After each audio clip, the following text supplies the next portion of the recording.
And here we go. Hi, everyone. This is Kathy from the Moonbeam team. I'm here with Derek, who is a PureStake CEO.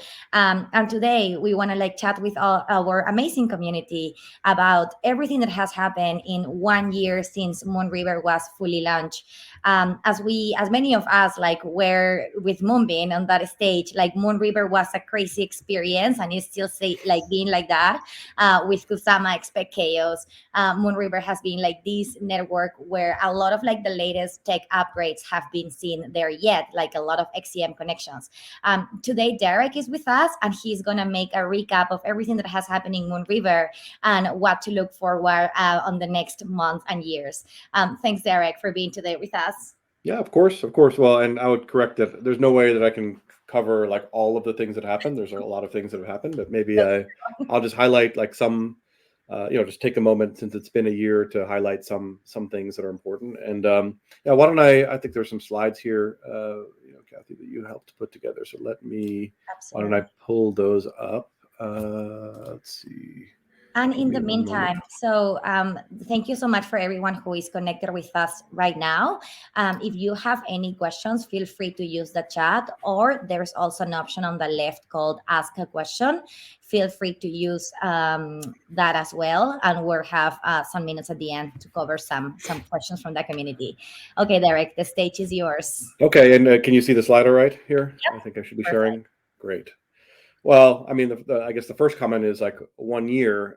When Kathy, when you told me that it had been a year, I think it was last week. That didn't really make sense to me. I mean, it seems well, on the one hand, it seems like it's been much longer than a year, and on the other hand, time has gone really fast. So it's a weird feeling where it's both I both feel like it's too short and too long for it to have been a year.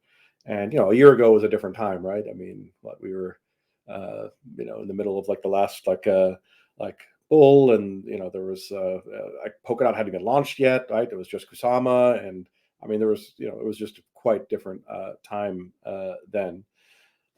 But there's really been just a lot of things have happened in the last year. There was a lot of things that happened leading up to the launch of Moonriver 1 year ago. And I think, when I think back on a lot of these things, I mean, there's a few things that stand out to me. One is that it's Kathy, you used the word first, right? There's a lot of firsts that happened on Moonriver, and of course, that was part of the whole original parody idea around Kusama in the first place. Was this idea of a canary net where you have a place where things can happen first, and Moonriver is definitely no exception to that. Where sorry, my notes here, where a lot of things happen first, on Moonriver. And so if I just think about the current state of things, Moonriver really is a hub of activity on Kusama. I think there's no question about that.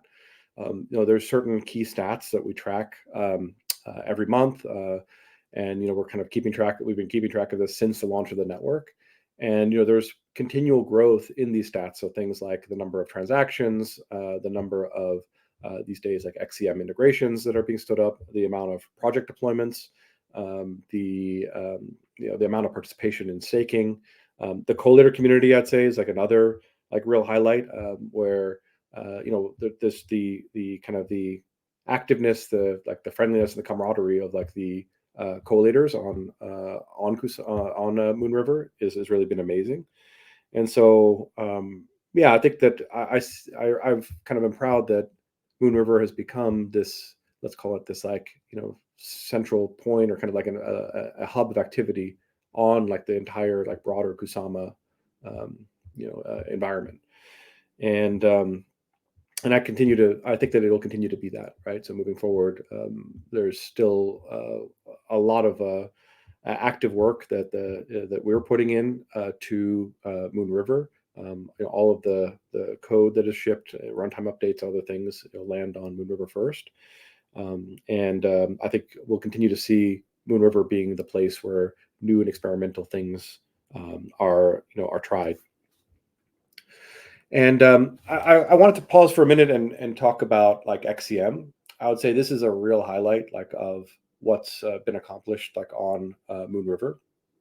Right now, Moonriver has the largest number of active XEM channels or connections in all of Datsama, right? Because XEM was enabled much earlier like on Moonriver than it was on on Kusama than it was on Polkadot. So there's been more time to establish these connections, and there's quite a number of connections at this point. If you go, for example, to the DApp that allows you to do XE transfers, you can see a list of like all of the different chains, other parachains within Kusama that one can transfer from. And yeah, I think that we're in a moment now where the first kind of tangible XCM use case was around token transfers and the development of this XC20 standard that helps take substrate assets from other parachains, move them to Moonriver, and then make them accessible from the Moonriver EVM as if they're ERC20s. And this really has been like a widely adopted feature. A lot of the protocols deployed like in the Moonriver EVM take advantage of this and are able to support and provide different kinds of utility and different interesting use cases for these these substrate based assets that are moving via XCM. And I think just more broadly, thoughts on XCM. While there is a lot of work happening in cross-chain messaging kind of protocols in general, and we're big believers in all of those. The XCM is special, right? So XCM is something that is unique to Moonriver and Moonbeam and the Datsama ecosystem. It's really part of the the very ingenious architecture of the system itself. It's being able to send messages between chains secured by at the base layer is something that you don't have with a lot of other protocols. And we're in a time now where people are both waking up to all of the possibilities that these cross-chain interactions bring, but at the same time there's like these security kind of concerns that come up when you're doing cross-chain things. So I think that this XCM is definitely something where I think that increasingly it's going to be appreciated how elegant and secure it is, and I think that will drive adoption into Datsama over time. Really, I think it was the motivation for us to even initially come to Polkadot in the first place, or Datsama in the first place, is this kind of understanding the power of XCM and how being able to provide this messaging system along with substrate that offered like this very high degree of security. This was something that it was clear to me would be a key element of being able to do all sorts of interesting things or power all sorts of interesting things. And so I expect that to continue and for Moonriver to play a very important role, particularly around these XCM scenarios as they continue to develop. And right now, just to give some examples, I mentioned XC20 is the first feature that's gotten a lot of traction, but there are others. So in particular, there's kind of this bi-directional smart contract calls from XCM that are just in the process of coming to life on Moonriver. So the idea is that from a smart contract on Moonriver, you can make outbound XCM calls. That actually already exists today. That's features that are used, for example, by teams that are providing like liquid staking protocols. And then the other direction is so that another parachain on Kusama can send an XCM message to Moonriver, which will ultimately get mapped to a smart contract call like on Moonriver. And so it's kind of the reverse scenario where you're kind of receiving a message then and receiving kind of a call to one of your smart contracts on Moonriver.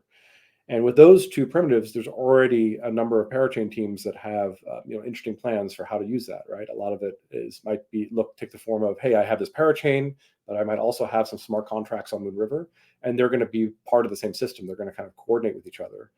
And then by being on Moonriver, like with a smart contract, that then opens the doors to composing with like all of the other protocols that are running within the Moonriver EVM. DeFi and all sorts of other kinds of protocols. And so I think that's like really cool and like really exciting. And there's going to be, and we're just scratching the surface on it right now. And there's going to be a lot more of these kinds of scenarios coming. So on this point around the latest upgrades in tech, I would, and there's some examples given here. The Orbiters program was a program that was launched to help expand the amount of collators that could engage on the network, and that's been a success. As well as XCM scenarios and runtime upgrades. Just to pause on the runtime upgrades for a minute, this is like one of the great powers of Substrate in general, and of both Kusama and Polkadot.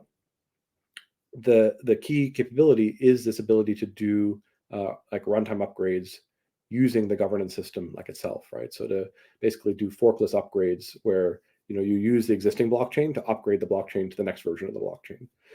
And this is something I think that is quite underappreciated, in general about Substrate. It's a very powerful feature.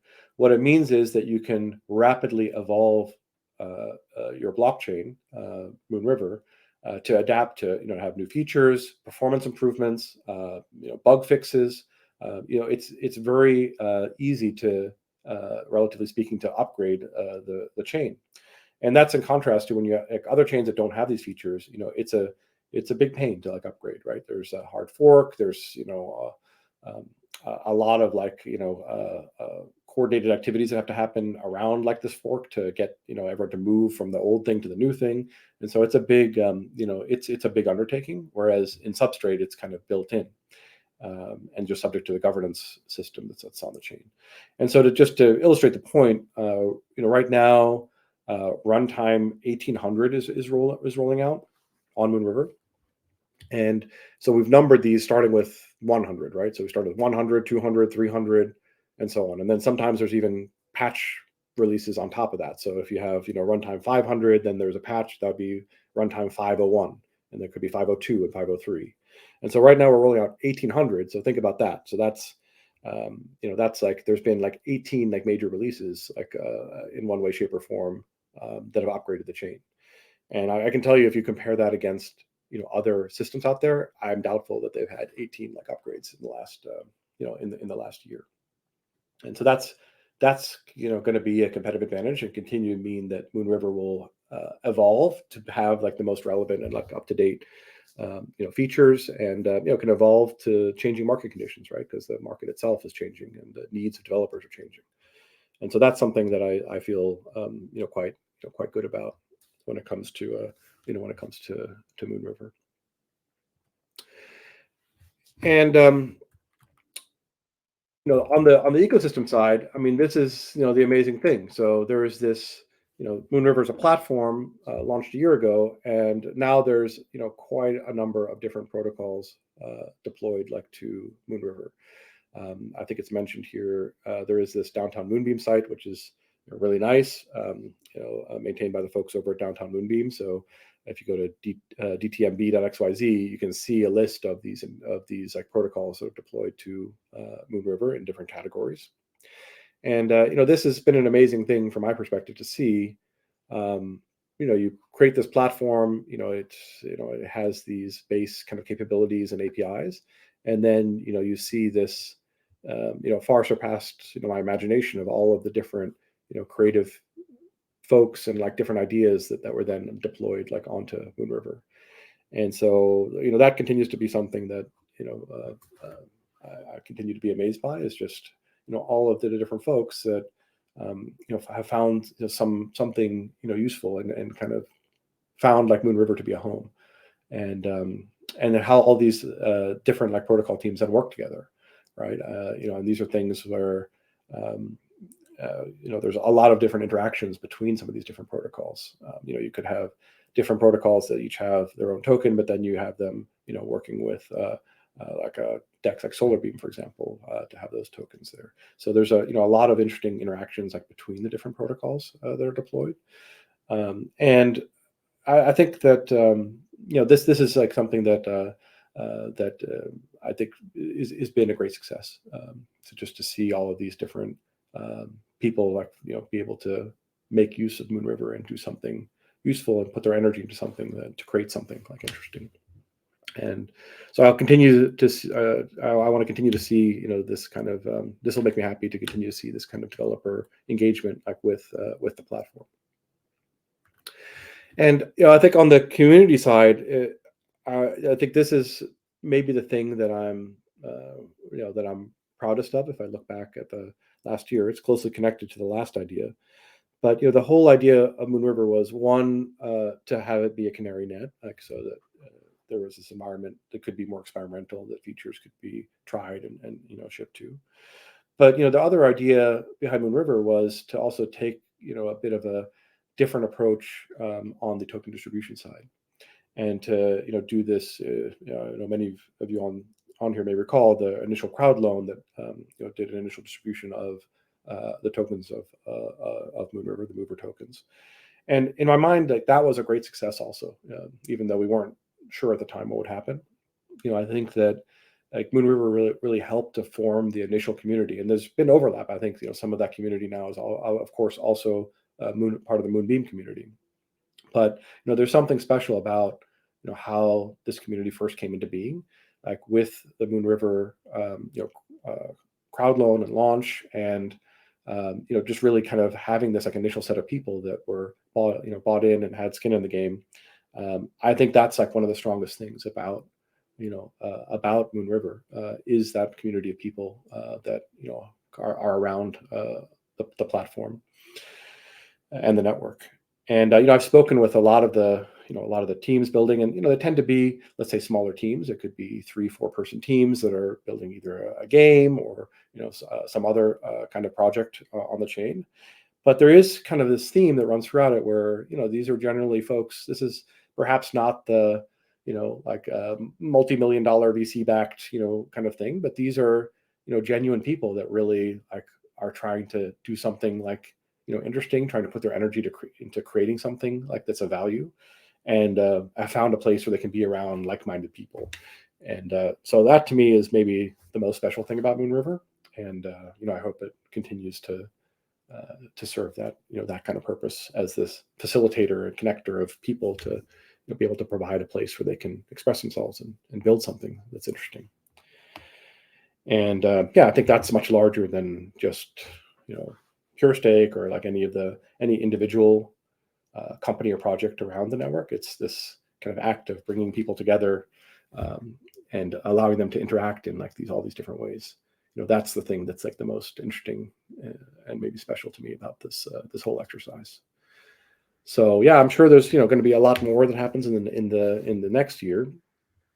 And to speak a little bit about what some of those things look like, a lot of it is around this idea that I've been talking about, called cross-chain connected contracts.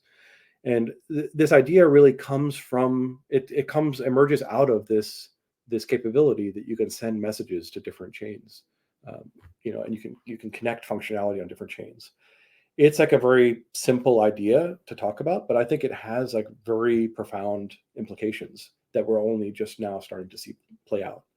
One of those implications is that chains are going to specialize, right? You're going to, like, as soon as you can connect to other chains, you can specialize in being really good at one thing, and then you can get all the things you're not good at from other chains.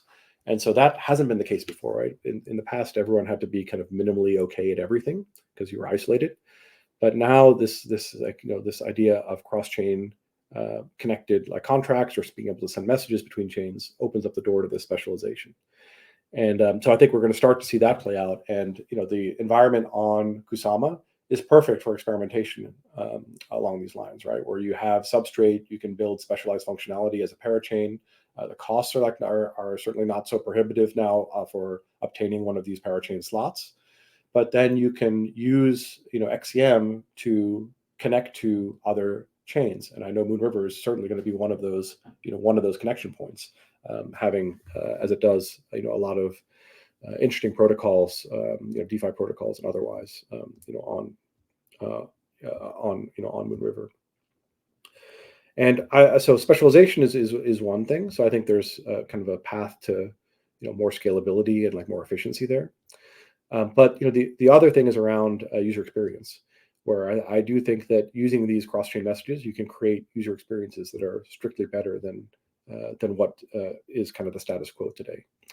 And the one key way to do that is you can present kind of a single user interface to the user, but you can hide then all of these specialized chains like behind that, right? So they can, the user might not even realize that they're interacting with, 3, 4 other parachains like on Kusama. They're just being presented one user experience, and then messages are being used to kind of tie together all of these like specialized chains to deliver like a single experience back to the user. That I think is also a very powerful idea that is an unlock from having these connected contracts, or this ability to connect and send messages like between different blockchains.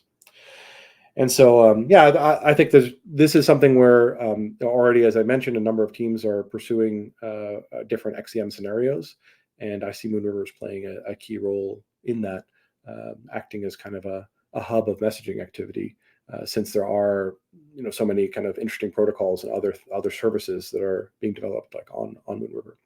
And so, if I have kind of a prediction of the future of the next year, it's going to be a lot of it is going to be in this area, further development in this area. And I think that's, I don't want to keep going on. I think those are some of the thoughts that I had on this, 1-year anniversary of Moonriver. And I guess I just want to appreciate everyone that showed up here, that's helped, that's been a community member and helped, just been engaged with the network, right? And, created something and, been, engaged, in helping like new people. And, that's obviously, a big part of what makes Moonriver what it is. Fantastic. Yeah, I agree with that. And all the moverings and all the enthusiasm that they always show to the project. There have been even like movering parties going around. So it's been a year where like I personally also like learned so much from Moonriver. I think like the whole team grew so much. So I like what you said about like Moonriver referring to this hub of messaging activity in the Kusama ecosystem. I have a question here from Tony, and he pretty much wants to know, I mean, I'm going to like rephrase a little bit his question on like how does shared security of Polkadot and Kusama like allows a seamless XCM connection? What are the roles that they both play together? Yeah, so I think if you're trying to send a message from one blockchain to another, the question is like kind of like how does that work, right? Like how is it that like the source blockchain understands that the message has been sent, and how is it that the message received on the second chain is like known? It can say, hey, this was sent, this is like the actual contents, that wasn't interfered with. How is that like messaging interaction secured? And I think that the thing that is really special about Datsama in general, Kusama, like XCM, is that this ability to send messages has been built into the blockchain itself. So it's like in the blockchain itself is this awareness of messages, where they came from, where they're being sent to, and then you can kind of rely on the contents as being genuine, right? There's no additional security assumptions that you're needing to make. You're only making the same assumptions that you're making if you submit transactions to the network, right? It's like secured by the validators on the relay chain. And so I think that is kind of the key thing, where almost every other system that doesn't take that approach, you're taking some set of additional assumptions on top of the base blockchain. Bridges notoriously do this, right? So bridges are generally not part of the blockchain itself. You deploy some set of smart contracts that allows you to like interact between two different chains. But there's as everyone knows, there's many examples here now of that leading to security problems. And the security problem is generally not like in the blockchain itself. It's like with the bridge like contracts, like that's like where the problem is. And so by putting this like into the blockchain itself, then you have this like much more stable ground, right? Where you don't have these additional assumptions. You don't have this smart contract that maybe was like not done, right way or not the right way. It's just in like the actual blockchain itself. And I think this is something that, there's like an awareness is rising about this, right? So it's like, as there's like issues and problems with some of these smart contracts, then I think people have become increasingly aware that, hey, like the security of these things is very important. And, maybe there's certain messaging like transports that are better or worse for like different use cases. So I give the example, kind of old school example of different mail, right? You might have like, you're going to try to send someone something. So there's like regular mail, there's like FedEx, and then maybe there's armored truck, right? If you're trying to send like a whole bunch of cash. And so they're all different ways of sending things, but I think people are getting more fine-tuned now to say like, well, you know what? Maybe if I have a huge amount of cash, I don't put it in the regular mail. That doesn't make sense. I need to choose one of these like more secure options.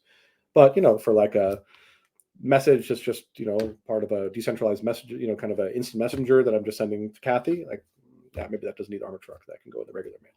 And so I think that you're going to start to see different, messaging systems used for like different purposes, keeping this kind of thing in mind. And all these cross-chain messaging is attracting a lot of developers, because not only like because you can find new use cases, but also because you can grow your community and you can like find new users. Yeah. So Tony is also asking, from a developer standpoint, what is the Moonbeam Foundation, Moonbeam and Moonriver doing in regards to reaching out and bringing new developers into that community? Will there be any investments in growing our developers database? Yeah. Yeah, so so I would say that this, given that we already have like XCM as one of these messaging transports, that's part of this overarching connected contract strategy of making Moonriver and Moonbeam the best possible places to develop these. Let's call them like networked like apps, right? So cross-chain connected like smart contracts or dApps that use these messaging systems. XCM is obviously it can be a primary one, but there are other messaging systems as well. And I think that right now we're at this moment where developers are just starting to like understand and learn like what these new possibilities are, like in using these techniques. And so there's like development teams that are already developing these things, but they have not even like launched their protocols yet. So even through the end of the year, I expect expect to see like teams starting to deploy these cross-chain protocols into the ecosystem. And I think that, I not to overuse analogies here, but I think it's, we're in a world now where computers, like I always do this analogy with computers, right? Like the history of computers, where, blockchains historically have been unnetworked. So they've been these standalone systems. You could bring your software there, like you had to kind of bring it there. And then you were sharing like those systems with other people, right? Because they're expensive and hard to maintain. And so we're kind of seeing a shift now to saying almost like the PC era, where it's like, okay, well, now you can use Substrate to make your own computer, right? You can make your own blockchain and customize it how you want. And so that, that helps with, these specialization and these other things I talked about. But, it's like also they're getting networked for the first time, just like when computers were networked for the first time. And so then, you also have this idea of, okay, well, I had just like this local game I made that I ran on like this computer, but now that it's networked, think about all the possibilities that opened up. Sorry, I'm bouncing myself. Think about all the possibilities that brought up, right? So you could have things like, multiplayer, like like online, like RPGs, and like there's all these other kinds of games you can create now. Just to use games as an example, now that you have this ability to connect between like different computers in the old world, but now blockchains like in the new world. So I think there's going to be quite a bit of exploration of like what's possible now. And we really are like just at the beginning. XCM just went, is still only some number of months like old, right? I think that's definitely what I'm most excited about. Hackathons. All of the kinds of things that you would normally do to attract developers are going to be done with this focus on these integrated like messaging systems and cross-chain connected contracts. And something that I know that also our team is working very hard on is like when a project deploys to Moonbeam or Moonriver, like we don't want just to be like just another deployment. We want them to leverage these like XCM use cases or scenarios. Same with connected contracts. Just to add on what like Derek said, it was fantastic. Education is very important for developers. So we have a Moon Builders workshop program going every month with session for developers to learn how to use integrations in Moonbeam. And there's also the Moon Builders Academy available. I'm going to send the links on the chat. But if you're a developer, you want to learn more on how to get started in Moonbeam and start like going more in detail and like deep dive into like the Moonbeam world, I think like these couple of programs can be a good fit for you. So last question, Derek, is coming from Socrates, and it says, are there any plans for connecting smart contracts from Moonriver to smart contracts on Moonbeam and vice versa? Example, via Polkadot to Kusama connection. Yeah, so there is like a parity effort underway to create an XCM bridge to bridge Kusama and Polkadot, which would allow for sending of XCM messages, from Moonriver to Moonbeam or in the other direction. So that is something that I don't know what the timing is of that, but that is something that is active, like on the parity side, and so we look forward to that. In the meantime, there are some other bridging technologies that have connected the two. Obviously, I would say do your own research and other things when it comes to those. But there are ways to to at least move tokens and do some things in between the networks. I think I'm looking forward to this XCM connection because again, that goes beyond just token movement scenarios to these more functional scenarios that I think are more interesting. Oh, I can't hear you. Oh, there you go. I was muted. Yeah, so fantastic. That was a great answer. Thank you so much. So that was pretty much what we have for you guys today. Thank you, Derek, for being with us. Is there any final messaging you want to give to our amazing community? No, I would just say I appreciate all of you. I think that we're just in a time now where like I said, these networks are bigger than like any like one participant, and so as you may have seen, there's like some new like governance proposals that have been put up, initially like targeting Moonbeam, but like they will also be coming to Moonriver around like more participation, more involvement like from the community like into the governance like process itself, using the great like on-chain governance features that exist on both Moonriver and Moonbeam. And so I appreciate all of you. I look forward to like your participation in some of these like new initiatives, so that you can be part of deciding like the direction of the network and which way it goes. Yes, and we also value all the feedback, comments, and thoughts from our community. So I'm gonna drop here the link if you guys want to join Discord, Telegram. The team is there, and follow all our announcements on Telegram. Like follow the official channels. So yeah, be careful with like all these countries around. So the link that I share has the Moonbeam official channels. We also have Moonbeam international communities in different languages. So if you want to know more about like the Spanish community or Ukrainian community, etc., drop us a message and we can like connect you with our amazing ambassadors as well. So thank you very much, everyone, for coming. And like we'll see you in the next session. Thank you. Bye. Bye.